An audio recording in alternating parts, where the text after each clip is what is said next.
Sahabat setia Gowor yang dikasihi Tuhan, Shalom. Hari ini adalah Selasa 5 Maret 2024. Kita akan bersama-sama merenungkan firman Tuhan hari ini yang diambil dari Injil Matius 18 ayat 21 sampai dengan 35.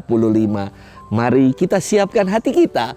Terpujilah Kristus Tuhan, Raja mulia dan kekal. Berbaliklah kepadaku dengan segenap hati, sabda Tuhan. Sebab aku ini pengasih dan penyayang.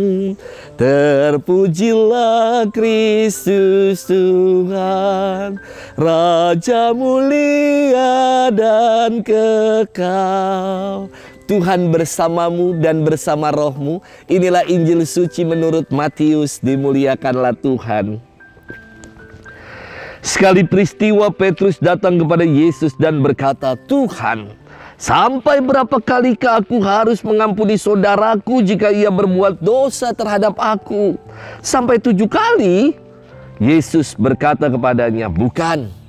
Aku berkata kepadamu, bukan sampai 7 kali. Melainkan sampai 70 kali 7 kali. Sebab hal kerajaan surga itu seumpama seorang raja yang hendak mengadakan perhitungan dengan hamba-hambanya. Ketika ia mulai mengadakan perhitungan itu, dihadapkanlah kepadanya seorang yang berhutang 10.000 talenta. Tetapi karena orang itu tidak mampu melunasi hutangnya, raja itu memerintahkan supaya ia dijual beserta anak istri dan segala miliknya untuk membayar hutangnya. Maka sujudlah hamba itu menyembah dia, katanya, 'Sabarlah dahulu, segala hutangku akan kulunaskan.' Lalu tergeraklah hati raja itu oleh belas kasihan akan hamba itu, sehingga ia membebaskannya dan menghapuskan hutangnya.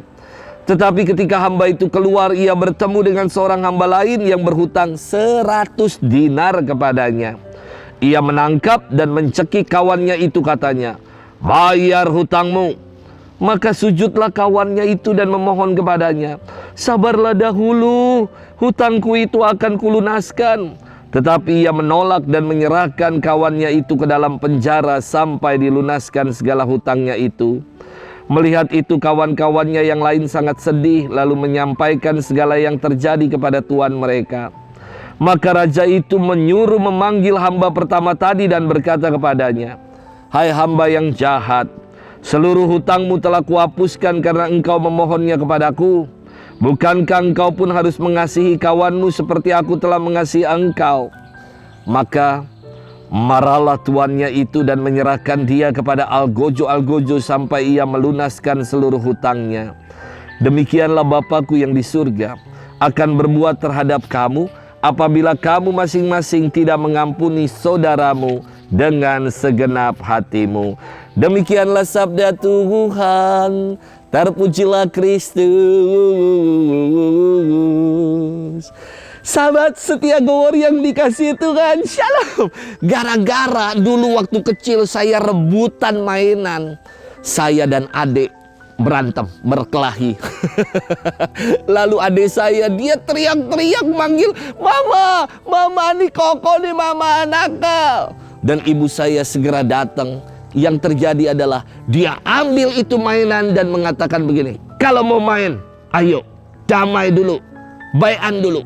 Yang gede harus minta maaf dan kasih contoh ke adiknya." Mau gak mau karena saya mau main, akhirnya saya yang minta maaf kepada adik saya demi mainannya bisa kembali. Dan ternyata memang lebih menyenangkan dan mengasihkan main bersama ketimbang bermain sendiri saja. Sahabat setia Gowor yang dikasihi Tuhan, firman hari ini berkisah tentang pengampunan yang tanpa batas. Ketika Petrus bertanya kepada Yesus, "Sampai berapa kalikah Tuhan aku harus mengampuni saudaraku jika ia berbuat dosa terhadap aku? Sampai 7 kali kah?" Yesus menjawab, "Bukan sampai 7 kali, melainkan sampai 70 kali 7 kali. Jawaban Yesus perihal pengampunan bukan berarti kita mengkalkulasikan, mengkalikan 70 kali 7 sama dengan 490 kali. Bukan. Jawaban Yesus justru istimewanya di sini. Angka 7 adalah angka spesial dalam tradisi Yahudi. Dan yang spesial ini dikalikan dengan angka sempurna, yakni angka 10.